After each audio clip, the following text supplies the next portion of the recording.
You ever feel like you're just stuck in a trading groundhog day? You know the drill. You study hard, you learn a ton, you take a really painful loss, and you swear to yourself you'll change. But then, boom. The same exact mistakes pop up again. It is, without a doubt, one of the most frustrating feelings a trader can ever go through. So it leads to that one question, right? The one every struggling trader whispers to themselves after a really bad day. Why does this keep happening? Well, let's dive into that, because I'm willing to bet the answer is not at all what you've been telling yourself. I mean, we have all been there. You open up your trading journal and you write it down with absolute sincerity. I will never do this again. And you mean it. You feel it in your bones. But then, give it a few weeks, the pressure kicks in, and that old destructive habit just comes right back. And what's the conclusion we almost always jump to? That something's wrong with us, right? We think, I'm just not disciplined enough, or I'm broken. We convinced ourselves that we just don't have the willpower to succeed. We end up blaming ourselves. But here's a really different idea. What if that whole assumption is just wrong? What if you're not broken at all?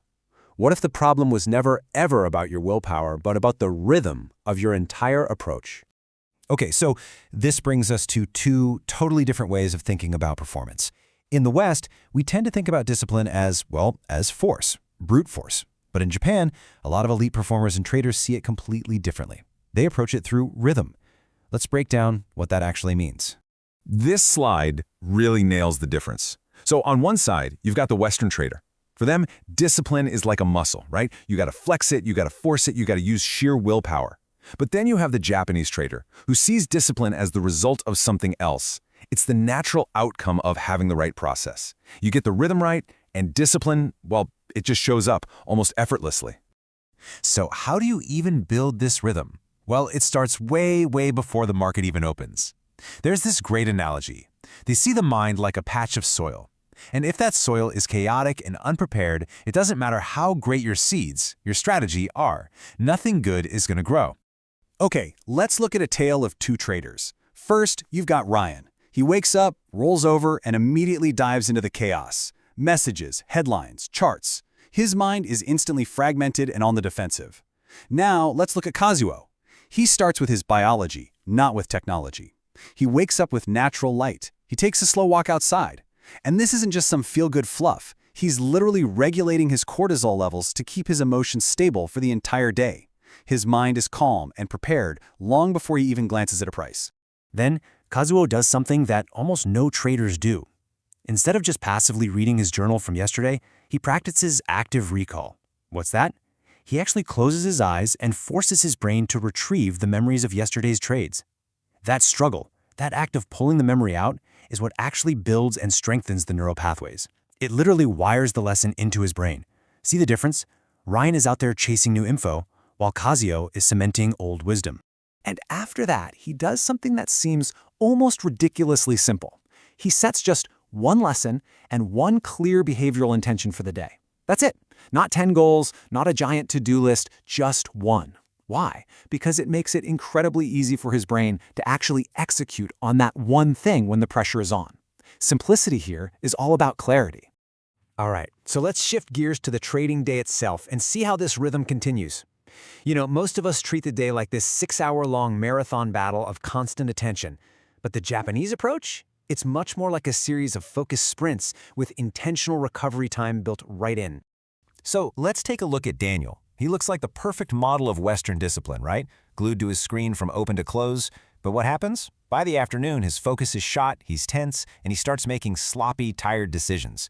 Now look at Hiroshi. He trades in these intense, focused 90-minute blocks, and then he gets up and completely walks away. This isn't him being lazy, it's strategic. He's giving his brain the space it needs to integrate and process what just happened. The result? His decisions stay sharp all day.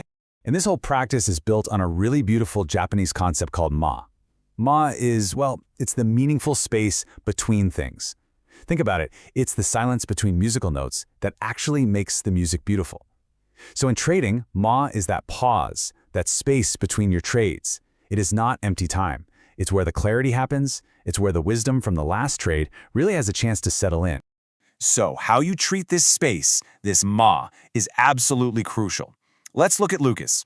He's afraid of it.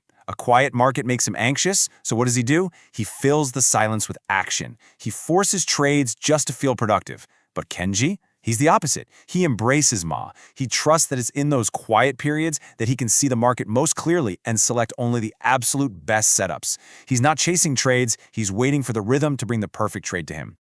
Now, for most traders, when that closing bell rings, the day is done. But for someone practicing this rhythm, the most important work of the day is actually just getting started. And that's the process of sealing the day's wisdom, making sure that today's lessons actually stick around for good. So before they go to sleep, they run through a super simple review with just 3 questions. The first 2 are pretty straightforward. What did I do well? What do I never want to repeat? But it's that third question that's the real game changer. If I could remember only one thing from today, what would it be? See what that does? It forces you to prioritize. You are literally telling your brain, hey, out of all the noise today, this is the signal. This is the one thing I need you to save. And that command you just gave your brain, it gets carried out while you're in deep sleep. That is where learning actually becomes permanent. Now look at Andrew. He completely sabotages this process. He's scrolling on his phone late at night, and by morning, yesterday's lessons feel like a distant memory. But Takao, he treats his sleep like it's a critical part of his training. He shuts down all electronics early, sits in silence, and allows his brain to do its job. And when he wakes up, yesterday's wisdom isn't gone, it's fully integrated. So, when you start to put all these pieces together, you can see it's not about some single magic trick. It's a whole system. It's a rhythm where every single part supports all the others, and together they create this state of calm, focused, lasting consistency. So here it is, the whole daily cycle in one place. In the morning, you prepare the mind. Pre-market, you recall your wisdom. During the trading day, you integrate your lessons with those focused blocks and pauses. In the evening, you seal the most important lesson.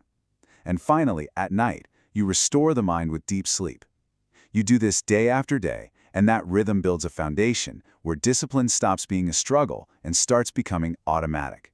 And, this all leads to a really powerful realization. The goal was never to fight the markets, or even worse, to fight yourself. The real goal is to create a daily rhythm that puts your mind and your body in complete harmony with the actual process of patient, disciplined trading. So let's go all the way back to that question we started with. And I want you to really think about this.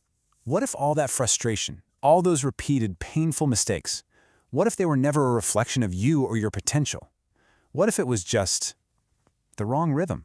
Because look, you don't have to change everything all at once. That's not the point. Just start with one thing. So I'll ask you, what is the one small part of this rhythm that you will start tomorrow? Is it the morning walk? Is it the 3 questions before you go to sleep? Maybe it's just trying one 90-minute block. Just pick one and let your new rhythm begin.